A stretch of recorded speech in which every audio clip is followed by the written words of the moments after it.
Your Wyatt Earp era. Well, yeah, this is your Wyatt Earp. Tombstone is my favorite Western. I mean, That's an awesome I told movie. about movie night. Yeah. yeah.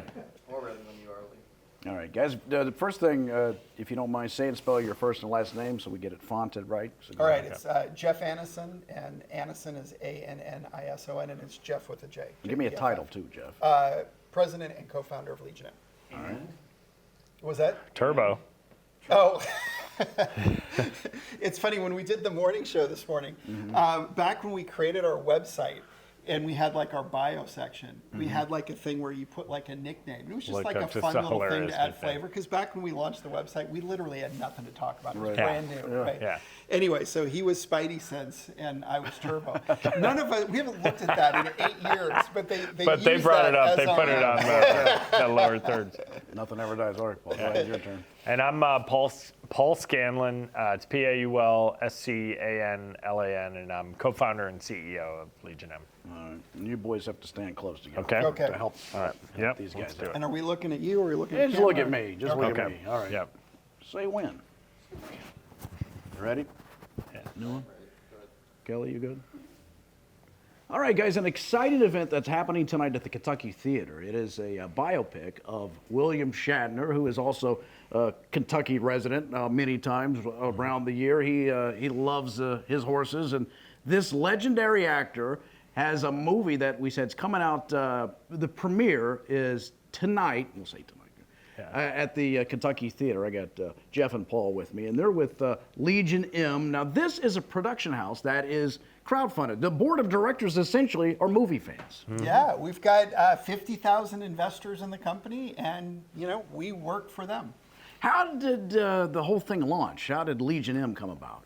Well, Jeff and I, this is our third company that we've started together, and So hopefully this one doesn't fail. yeah, our first company we had a lot of success did with. okay? We won Good. an Emmy and grew that company to hundreds of employees and offices around the world. And our second one was a little maybe ahead of its time, but it was kind of the ramp up to this company. So this is the tiebreaker. Yeah, Okay, this is the good. tiebreaker. Yeah. And I mean, we started it, several years ago, and we've been a part of, probably 15 plus different movies. We have the William Shatner documentary. We also have a Morgan Freeman, Ed Harris movie that's coming out later this year, won the Audience Award at South by.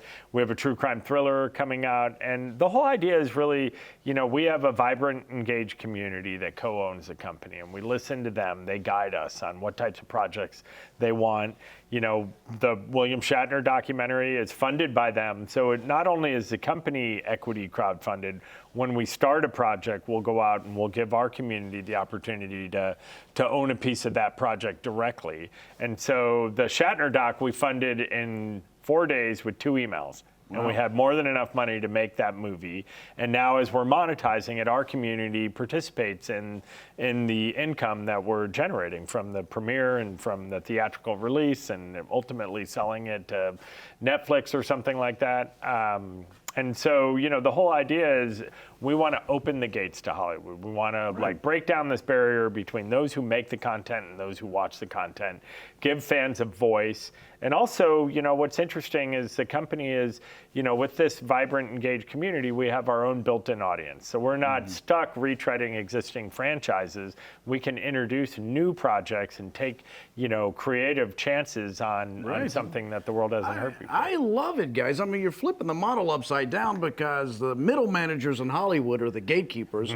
The only way they get fired is if they greenlight a project that doesn't work. Yeah. So they get to say no all day long, and there's a disconnect between Hollywood and fans. Yep. So fans actually get to approve the project. And here we go. We're seeing something that we all wanted because whatever the subject may be, whether it's Bill Shatner or it's some passion project a filmmaker may have, if you can just tease the fans enough, here comes the money. Yeah, that's No, exactly I mean, right. you really hit the nail on the head. I mean, if you think about it, every dollar in valuation for companies like Disney and Netflix and these massive worldwide companies comes from all of us. We're the Right. ones Yeah. that buy the Right. tickets and decide what to watch. And so you got creators on one side, you got the audience, which powers everything on the other side. Everything else is just a middleman. And so Yeah. the idea of connecting the creators directly with the audience, allowing the audience to participate in it, right? Because that's what's amazing, is that we go out of our way to try and open the gates of Hollywood and create opportunities like a red carpet premiere in Lexington, Yeah. where people can come out and be a part of it.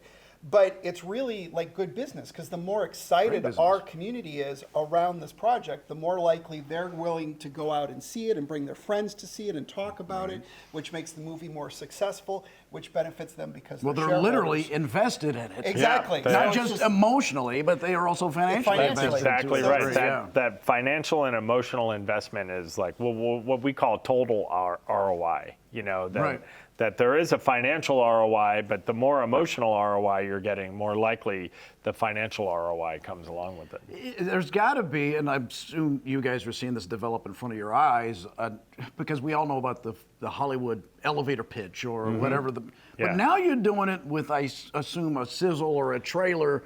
Oh, yeah.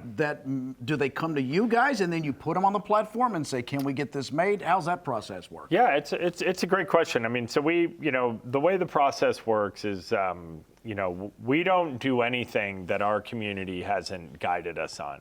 And sometimes that comes in the form of, all right, we've got 10 different projects that we're assessing and we want the community to give feedback on. And then other times it might just be something where we did a poll and our community told us that they want to see a true crime thriller. Okay. And so now we go out and we find a true crime thriller. Mm-hmm. In the case of the William Shatner doc, Bill joined our advisory board. We got to know him. We're having a blast. He's been super engaged. I mean, nobody on this planet understands the power of fans more than he does. Yeah. And so he's been a really great ally and advisor to us. And as we got to know him, we said, oh, you know what, actually, what if we made a documentary about you? And we have a director that we had worked with before, Alexander O'Philippe, who's an award-winning, critically acclaimed documentary filmmaker, and we put the two of them together, and then we kind of went to our community and we said, we're thinking about doing this. What do you guys think? And the answer was, oh, yes, 100%.